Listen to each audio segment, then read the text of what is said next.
Salut les goths et bienvenue dans cette nouvelle vidéo à la française. Aujourd'hui, je suis pas tout seul puisque je suis accompagné de Hippo Salut JB, salut les gouttes. et de Camille.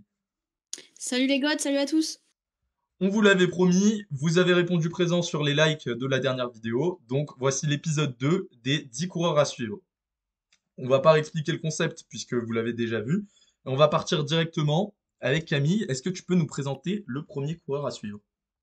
Ouais, alors moi, le premier coureur à suivre que j'ai décidé de présenter, c'est tout simplement Egan Bernal, donc le Colombien que tout le monde connaît, hein. Il a bien évidemment gagné le Tour en 2019, le Giro en 2021, ou notamment des courses par étapes comme Paris-Nice. Donc il a un total de 19 victoires en carrière.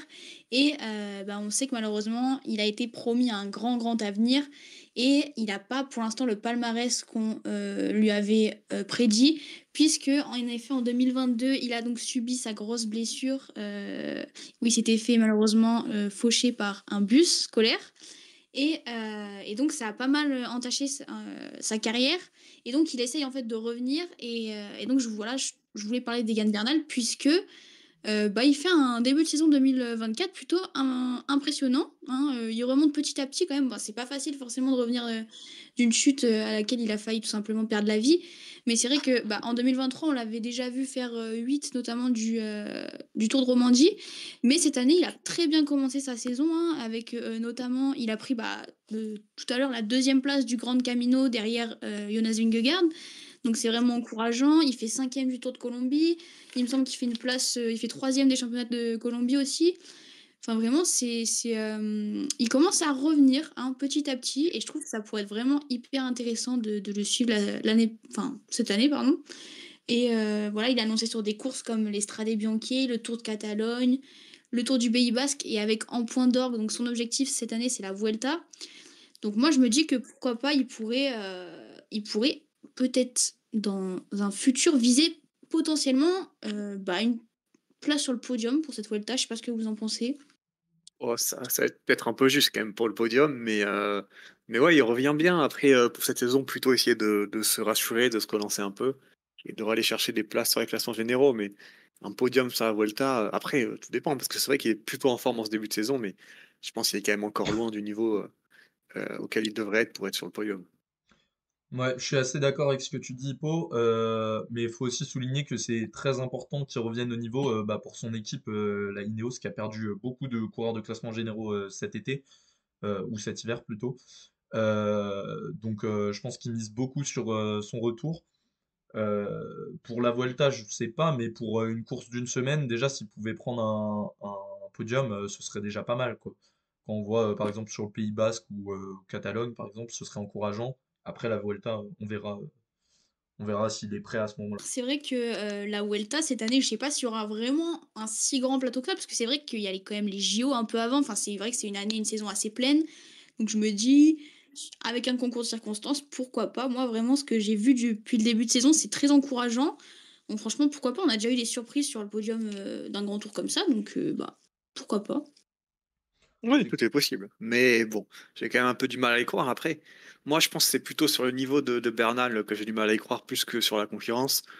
Mais à voir, hein, parce que bon, il peut aussi progresser très rapidement et arriver à un niveau sur la Volta qui serait assez incroyable. Mais moi, j'ai du mal à y croire. Et puis même, je pense qu'il faut pas lui mettre trop de pression cette saison et puis le laisser un peu se remettre de sa blessure. Ouais. Hippo, du coup, est-ce que tu peux nous présenter le deuxième coureur? Bah, le deuxième coureur, on change totalement de catégorie et puis de profil, enfin non, de profil non du coup. Mais c'est Axel Mario, donc plutôt un jeune coureur qui court à la Cofidis. On en parle parce qu'il a quand même fait top 10 sur la Cadel Evans, donc remportée par Pity. Et puis même, c'est un coureur qui marchait plutôt bien chez les jeunes. Il avait fait une très grosse année 2022 du côté de la Cofidis. L'année dernière, c'était un peu plus compliqué. Il avait fait parfois des plutôt bonnes performances, mais cette saison, on en attend pas mal. C'est un coureur plutôt un grimpeur. Qu'est-ce qu'on pourrait attendre de ce score? Ben, encore une fois, faut pas leur mettre de pression trop jeune, mais on pourrait peut-être le voir en échapper sur certaines courses pour le Tour. Pourquoi pas aller chercher des victoires? C'est un peu ce qui lui manque aussi. Mais voilà, continuer de se développer et d'apprendre. Et quand on voit le bon travail que fait la Cofidis ces dernières années, on peut se dire que ça pourrait faire de très bonnes choses. Ouais, moi je suis assez d'accord. Il a fait aussi un plutôt bon Tour Down Under enfin, à son échelle, parce qu'il est pas loin à chaque fois du top 10 sur les étapes qui lui correspondent, notamment au Willonga Hill, il fait 11e. Donc ça, enfin, c'est plutôt pas mal. Après, il a quand même déjà 25 ans. Donc c'est aussi pour ça qu'il est à suivre, c'est que c'est un peu la saison où il faut vraiment qu'il se révèle, quoi. Je crois qu'il est en fin de contrat en plus à la fin de la saison. Donc il y a quand même potentiellement comment dire, un transfert à aller chercher. Donc ça, c'est à lui de voir. S'il fait une très bonne saison, peut-être qu'il y aura des plus grosses écuries sur lui. Sinon, bah, rester à la Cofidis, mais en progressant, quoi. Ouais, ouais, clairement. Et je me suis trompé. En 2022, j'ai confondu. C'était chez la team U Nantes Atlantique. Et donc, il avait ensuite rejoint la Cofidis, mais c'était un peu moins bien passé l'année dernière. Et donc, cette saison, bah, gros début de saison avec ce top 10 sur la Cadel Evans. Et donc, ouais, on l'attend parce que c'est vrai que 25 ans, voilà, il faut commencer peut-être à faire ses preuves. Mais moi, je pense que c'est un coureur qu'il faudra surveiller cette saison. Son programme, pour le moment, il n'a pas trop été annoncé. Il participe à la Faune Drôme Classique, donc qui se court demain à l'heure où on enregistre la vidéo. Aujourd'hui, il n'a pas fait un gros résultat, il fait 86e. Mais l'équipe Cofidis a été piégée. Il y a eu une sorte de cassure dans la montée et l'équipe Cofidis a été piégée. Je pense qu'il en faisait partie en compagnie aussi de Madoise. Donc, à voir demain s'il arrive à rectifier le tir. Et du coup, JB, tu peux nous parler de ton coureur? Ouais, bah, le troisième coureur de cette vidéo, là pour le coup on change de profil puisque c'est Casper Van Uden, le donc jeune sprinter de la DSM. Il a 22 ans et il s'est quand même pas mal illustré en début de saison, notamment du côté de Lalou Latour, puisque bah, tout simplement il a fait 3 podiums, une victoire, donc il fait premier, cinquième, troisième, donc vraiment une grosse semaine pour lui. Ce qui déjà bah, l'a révélé aux yeux du grand public, enfin, pour ceux qui ne le connaissaient pas déjà. Il courait déjà en pro la saison dernière, mais il n'y avait rien de bien extraordinaire. Donc vraiment, c'était son ticket vers le grand public, on va dire. Et du coup, cette saison, ça va être intéressant de voir parce qu'il y a eu le transfert de Jakobsen dans son équipe. Mais Jakobsen qui est quand même en difficulté en ce début de saison, qui sort pas non plus d'une grosse saison la saison dernière du côté de Quickstep. Donc à voir si Van Uden arrive à le concurrencer ou pas. Enfin, comment ça se passe au niveau de la cohabitation. Pour ce qui est de son programme, pour l'instant, ce qui est prévu, c'est Tirreno, donc quand même une assez grosse course. Et après, pour le reste, on est plutôt sur des courses d'un jour, notamment à travers la Flandre ou Gand-Wevelgem. Donc, faudra voir si ça se passe bien sur Tirreno. Ça va être important pour sa saison. Et après, en deuxième partie de saison, je sais pas où vous le voyez. Moi, je pense pas qu'il y aura de grand tour pour lui cette saison. Peut-être une Vuelta, si voilà, en fonction du plateau, on sait qu'il pourrait peut-être tirer son épingle du jeu. Mais je pense qu'il est encore un peu juste pour aller sur un grand tour. Ouais, je suis d'accord. Je pense que un grand tour, ça va peut-être être un peu juste. Après, oui, comme tu as dit, pourquoi pas une Vuelta. Après, je sais pas, Jacobsen, on sait quel grand tour il fait? Bah, il fait le tour. Est-ce qu'il fait le Giro? Il fait peut-être le Giro aussi. Parce que Ah, bon, ok. je vois pas Jacobsen faire la Volta. Après, à voir, je Ouais. vais aller vérifier ça. Mais moi, pourquoi pas quand même faire un grand tour? Parce que bon, DSM, c'est pas non plus une des très grosses équipes qui a la capacité pardon, d'envoyer 50 leaders sur chaque tour. Donc moi, je le verrais bien ouais, sur une Vuelta, comme tu as dit. Surtout que c'est pas celui qui passe le plus mal les bosses. Donc pourquoi pas? Et en plus, il sait se débrouiller à peu près tout seul. Donc moi, je l'aurais bien sur une Vuelta. Jacobsen, ouais, du coup, fait le Giro et le Tour de France, donc ça ne laisserait qu'une place pour la Vuelta pour Van Uden, mais pourquoi pas, hein. Et pourquoi pas aller chercher des succès aussi en World Tour cette saison. Moi, je le verrais bien sur un grand tour, honnêtement. Ouais, Ouais. en plus, on sait que la Vuelta, c'est souvent le grand tour pour les sprinters qui sont en premier. On sait pour récolter des victoires. C'est un cran en dessous quand même la Vuelta au niveau sprint. Donc tu peux tirer ton épingle du jeu assez facilement. Ça pourrait être pas mal. Et JB, tu disais que il avait fait une saison 2023 qui était pas non plus incroyable, mais je trouve quand même que c'est ce qu'il a révélé, parce qu'il a fait quand même un grand tour de Grande-Bretagne, hein. Il fait 2 d'une étape, il me semble, derrière Olaf Koy, il bat un Ethan Vernon et cetera. Il a fait un beau Tour de Grande-Bretagne, donc je trouve que son début de saison là, c'est dans la continuité en fait et je trouve que vraiment, ouais, c'est un bon sprinter qui peut vraiment être parmi les meilleurs, dans le futur. Je pense qu'il a vraiment une très bonne pointe de vitesse, quoi. Ouais, clairement, c'est une progression qui est assez linéaire, mais je disais plus ça au niveau de sa manquée de victoire, puisqu'il n'a tout simplement pas gagné la saison dernière. Mais au niveau de ses résultats, oui, c'est clair que son Tour de Grande-Bretagne, il avait fait plusieurs top 10, c'était vraiment pas mal. Donc faudra voir cette saison. On va pouvoir passer au coureur suivant. Du coup, je te rends la parole, Camille. Oui, alors le coureur, suivant, c'est tout simplement, le coureur de la Jumbo, donc le la petite pépite, Johannes Thon-Minté.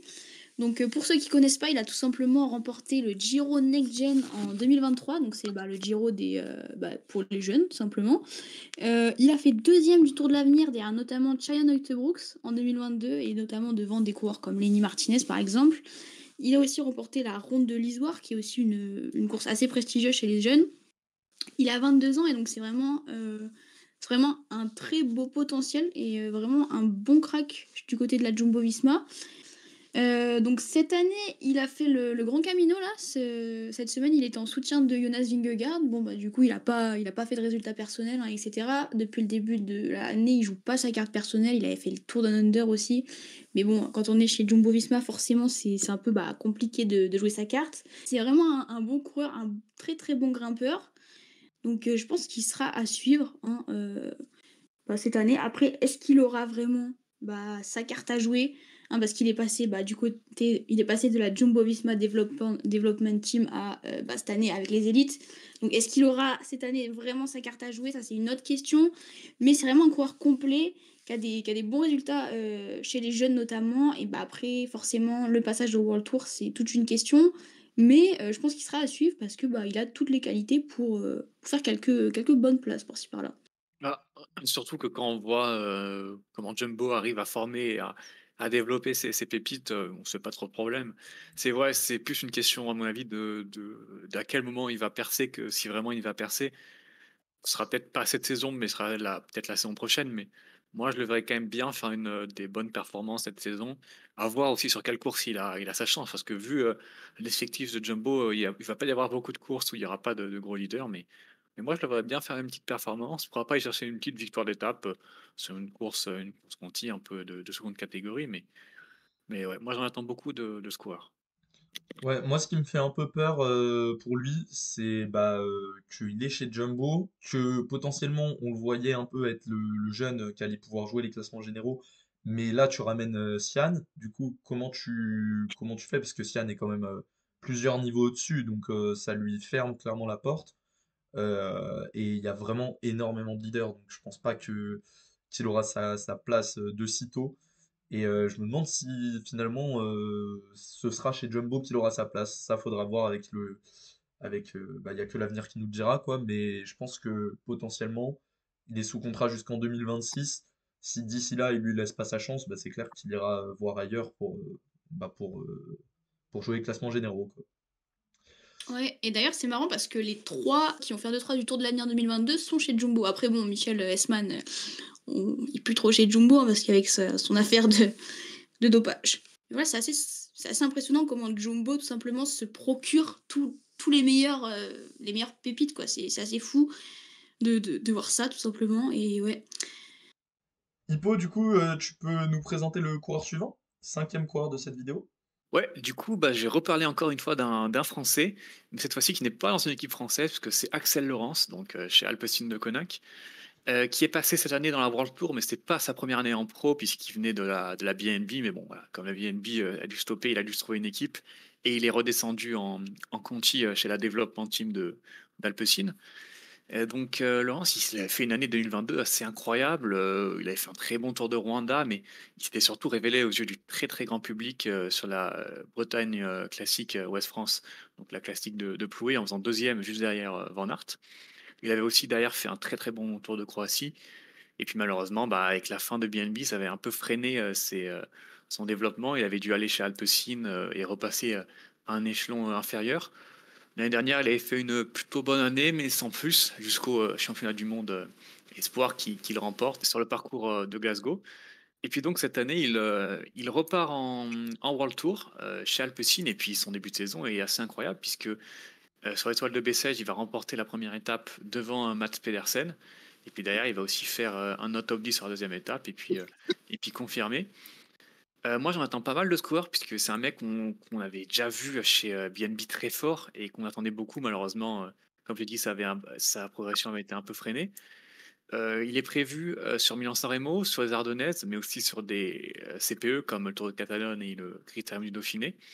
Moi, j'attends vraiment qu'il gagne en World Tour et qu'il arrive enfin à débloquer son compteur de très grandes victoires. Et voilà, pourquoi pas prendre les échappées. Peut-être un premier grand tour aussi. Il n'a pas trop annoncé dans son programme. Peut-être la Vuelta, ça pourrait lui correspondre. En vrai, certains profils. Le tour, ça risque d'être compliqué. C'est peut-être un peu juste encore. Mais moi, je le verrais bien sur une petite Vuelta et puis prendre des échappées et aller chercher des petites victoires d'étape. Surtout qu'on sait que souvent, c'est le grand tour qui est assez ouvert de ce côté-là. Ouais, je suis d'accord avec toi. Je pense que ça serait pas mal de le voir sur un grand tour comme la Vuelta. Tout que bah, il commence à monter en puissance au fil du temps. Là, il s'améliore d'année, enfin de saison en saison, et même de mois en mois, hein, parce que vraiment son début de saison, il est incroyable, hein. On se rappelle, comme tu l'avais dit sur l'étoile de Bessèges, quand il bat Pedersen, c'était incroyable son sprint. Et puis en vrai, c'est un coureur qui est assez complet aussi, quoi. Il a un bon punch, il est assez complet, je trouve. Donc franchement, ouais, moi j'en attends beaucoup de Axel Lorentz aussi, et enfin Laurence, pardon. Et j'espère qu'il sera sur, ouais, comme tu l'as dit, la Vuelta. Je pense que ça pourrait être un tour qui lui correspondrait. Après, est-ce que Alpecin aura de la place pour lui? Je sais pas. Bah, de toute façon, moi je pense que il est au bon endroit. Je pense que redescendre d'un échelon, comme tu l'as dit, chez Alpecin, c'était pas forcément une mauvaise chose parce que ça lui permet maintenant d'être dans la World Tour et d'être encadré par des mecs. Enfin, quant à son profil de sprinter puncher, que tu affectionnes les courses d'un jour, etc. À côté de toi, t'as Philipsen, le meilleur sprinter du monde, Van Der Poel, le meilleur coureur d'un jour du monde. Je pense que il est au bon endroit, quoi. Vraiment, c'est là qu'il fallait être et il va pouvoir que progresser. Je pense pas que ça le gêne tant que ça au niveau de pouvoir aller sur les courses parce que bah, pour l'instant il n'a pas vraiment le même programme qu'eux, à part Milan-San Remo où là pour le coup je pense qu'il sera équipier. Mais après par exemple sur la Catalogne il y aura clairement pas Philipsen, il y aura sûrement pas Van Der Poel non plus donc il aura sa carte et il sera leader sur certaines courses. Donc vraiment un des Français les plus à suivre cette saison je pense. Ouais, bah clairement. Bah du coup, ouais, qui est ton pouvoir que tu suivras cette saison? Bah, le prochain coureur, c'est Lennert Van Etvelt, le Belge de l'Auto Destiny. Donc, on passe sur une équipe de Conti Pro, mais on descend pas en niveau parce que Van Etvelt, c'est quand même très fort. Pour ceux qui n'ont pas suivi là au début de saison, il a signé déjà une victoire sur une des manches du Challenge de Majorque. Et ensuite, là, il y a quelques jours, il a fait troisième sur l'étape de Jebel Jais, donc à l'UAE Tour. Euh, il était d'une facilité déconcertante. Il règle le groupe, enfin, si on peut appeler ça régler un groupe, mais derrière Jevine et Ben O'Connor qui était sorti un peu avant. Donc pour le coup, assez impressionnant. En plus, il sort la saison dernière, en fin de saison, d'une grosse Volta hein, quand même, avec une quatrième place sur la 20e étape. C'est celle que Wood Poels remporte. Et aussi une troisième place sur l'étape, on s'en souvient, où Bardet fait deuxième derrière Remco. Donc déjà un coureur qu'on connaît bien, quoi.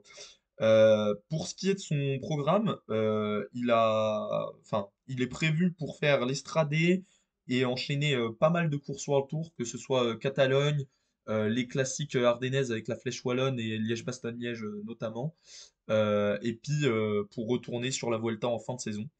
Donc moi je pense que ce qu'on peut attendre de lui, c'est au moins une victoire World Tour. C'est son objectif, je pense, puisqu'il a déjà gagné cette saison. Maintenant, c'est à ça qu'il s'attaque. On tourne la vidéo avant la dernière étape de l'UAE Tour, donc on ne sait pas son résultat au général, mais je pense qu'il accrochera le top 10. Du coup, voilà, on lui souhaite le meilleur pour la saison. Est-ce que vous avez quelque chose à dire sur lui? Non, ouais, non, pas plus que ça. Ouais, comme tu dis, c'est un coureur qui est prometteur depuis quelques années. Je viens de voir qu'il est en fin de contrat chez Lotto. Donc je sais pas, j'imagine qu'il sera conservé quand même parce que, bah, il est là depuis longtemps et quand même il a des bons résultats en ce moment, quoi. Donc, à moins qu'il soit, heu, bah, tout simplement qu'il ait une meilleure offre. Mais, ouais, moi je le vois pas quitter Lotto. Je pense qu'il sera conservé et ben, on attend de voir tout simplement la suite, hein, parce que est-ce qu'il va confirmer son très beau début de saison? Il a pas mal de courses qui est prévu à son programme. Donc ouais, on verra et ouais, comme tu dis, bah, un retour sur la Vuelta et pourquoi pas, bah, une victoire cette fois-ci. Ouais, bah, clairement à suivre. Faudrait aussi qu'il gagne en régularité parce que il est capable du très, très bon, mais aussi quelquefois d'être un peu, le fantôme sur certaines courses et qu'on le voit pas du tout. Donc, bon, après ça vient avec l'âge, mais ouais, à voir, gros début de saison, à voir s'il arrive à confirmer, tout au long de la saison, notamment sur la Vuelta où il y a des choses à faire encore une fois, dans les échappées. Mais oui, comme vous avez dit, gagner une victoire d'étape, ce serait pas mal, voilà quoi. Un petit développement, sympa. Donc, Camille, tu vas pouvoir nous présenter le septième coureur de cette vidéo. Exactement. Alors moi, le troisième coureur à suivre que j'ai choisi, c'est le Colombien Daniel Felipe Martinez. Donc le Colombien de 27 ans qui a rejoint cette année Bora en provenance d'Ineos et qui s'est déjà bah, pas mal illustré, notamment sur la Vuelta à l'Algarve, qui a été remportée par Remco Evenepoel, mais Dani Martinez a fait forte impression en gagnant l'étape Rennes devant Remco notamment. Bon, il en a manqué malheureusement sur le chrono pour le Colombien, qui perd clairement le tour sur ça, mais il a été très costaud sinon, hein, vraiment, ça m'a vraiment impressionné. Il a failli, bah, tout simplement, bah, défendre son titre, hein, puisque, bah, c'est lui qui a gagné l'année passée avec Ineos la Vuelta à l'Algarve. Mais, d'ailleurs après ça, l'année dernière, bah, il avait clairement déçu, il n'avait pas fait grand chose, vraiment, il avait été un peu dans les bas-fonds des classements. Il avait, ouais, vraiment déçu, chez Ineos à la fin et je pense que pour lui, la meilleure chose effectivement, c'était de changer d'équipe et donc c'est chose faite à la Bora et bah, tout simplement, je pense qu'il y aura que du bien pour lui. Il est au bon endroit, il est complet, hein, Dani Martinez, il roule bien, il grimpe bien, hein, cette année, il est prévu, bah, en course, principale pour l'instant sur le Paris-Nice. Après, j'imagine qu'il fera quand même un grand tour, hein. Pourquoi pas? Ah Le tour, bah, je pense que ça d'après mais le PCS, il est prévu sur le Giro et de toute façon, il a été annoncé pour le Tour par la Bora. Justement, moi, c'est une de mes interrogations, c'est qu'avec tous les leaders qu'ils emmènent sur le Tour, donc pour ceux qui n'auraient pas suivi, il y a bien sûr Daniel Felipe Martinez, bien sûr Primoz Roglic, mais aussi Jay Hindley, Lennard Kamna et Vlasov. Donc ça fait un truc complètement aberrant. Je sais pas qui sera au service de qui, mais enfin, je pense pas que ce sera Felipe Martinez la tête d'affiche, quoi. Donc, oui, non, ça sera voilà. clairement, Primož Roglič qui aura, bah, ses lieutenants à son service et ça fera une très, très grosse armada. Mais, ouais, pour Daniel Felipe Martinez, je pense qu'il faut notamment, bah, qu'il passe le cap en World Tour, plus parce que, bah, on sait qu'il a gagné, le Dauphiné, hein, en 2021, je crois. 2020. 2020, pardon. Il lui manque cette constance notamment qu'il n'avait absolument pas chez Ineos. Donc, est-ce qu'il l'aura chez Bora? Je pense qu'il peut très honnêtement passer encore un cap. Ouais, bah, clairement à suivre, vu son gros début de saison et puis voilà, il nous a un peu rappelé le Martinez, des débuts de Ineos et puis un peu de IF aussi qui était très fort. On se souvient notamment de son Giro. Après, comme tu as dit, l'année dernière aussi, il avait gagné, l'Algarve, mais derrière ça avait été le néant complet donc à voir. À voir aussi, ce qui va se passer. Est-ce qu'il va pas encore disparaître, tout au long de la saison? Mais vu son niveau, honnêtement, je le trouve plus fort cette année que l'an dernier au même instant donc moi je le verrais bien faire une très grosse saison. Mais oui, c'est vrai qu'il y a beaucoup, beaucoup de leaders chez Bora et est-ce qu'il aura vraiment sa carte? C'est aussi la question. Bah, du coup, Hippo, je te laisse enchaîner. Ouais, alors moi je vais parler, encore d'un coureur qui a changé d'équipe puisque c'est Pelagio Sanchez, qui donc a rejoint, la Movistar. Donc, révélation de la dernière, Vuelta, il avait notamment, fait une 3 place sur l'étape 20, donc c'est l'étape que, Poels gagne en battant Remco et ben, il va prendre la 3e place devant notamment, Van Aert, dont on a déjà parlé. Et puis bon, bah, cette saison, il a bien commencé en remportant, enfin, une des nombreuses courses d'un jour, espagnoles de début de saison, qui se ressemblent toutes, mais c'est le Trofeo, Pollensa. Donc, à voir. Moi, je le suivrai bien. Après, c'est sûr que ce sera jamais, le coureur du siècle, mais moi, je le verrais bien dans un rôle un peu, à la Rafał Majka d'il y a quelques années, c'est-à-dire un peu un baroudeur qui va chercher aussi le maillot à poids. Il n'est pas encore annoncé, il n'y a pas encore de course annoncée, mais bon, il devrait normalement refaire la Vuelta. Je pense pas qu'il sera au Tour de France cette année, ça me paraît un peu juste, mais moi je le verrais bien faire des petits tours de Catalogne, tours de Pays Basque, et puis aller dans les échappées, aller chercher des petites victoires, des petits maillots à poids, des choses comme ça, quoi. Ouais, bah, je suis d'accord avec toi. De toute façon, moi, je pense que chez Movistar, il faut vraiment des jeunes qui step up, comme on dit, parce que là, niveau leader, c'est un peu short. Enfin, derrière Enric Mas, c'est compliqué. Donc, peu importe quelle victoire il arrive à ramener, bah, ce sera bon à prendre pour Movistar. Et son début de saison est plutôt prometteur.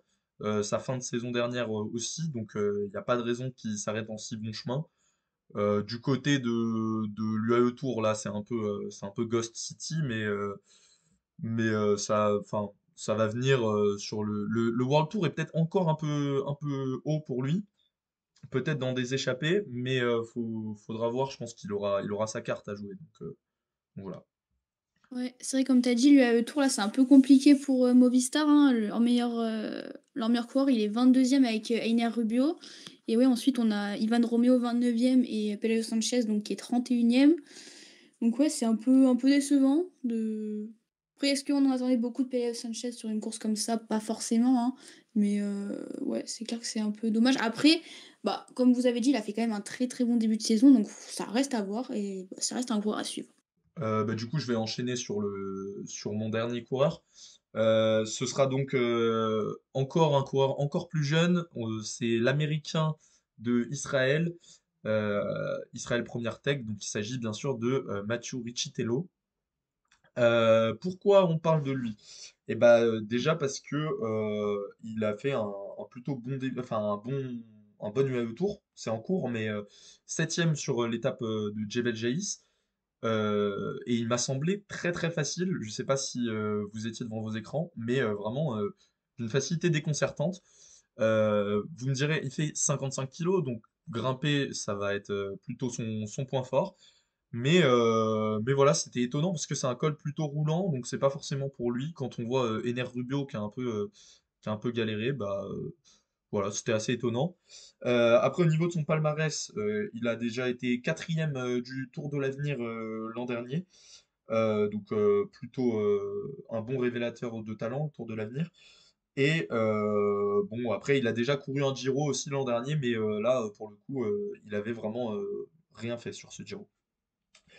On n'en sait pas plus pour son programme. Je serais pas surpris qu'il retourne sur le Giro si Israël y est invité. Mais sinon, pour lui, j'espère juste une première victoire cette saison.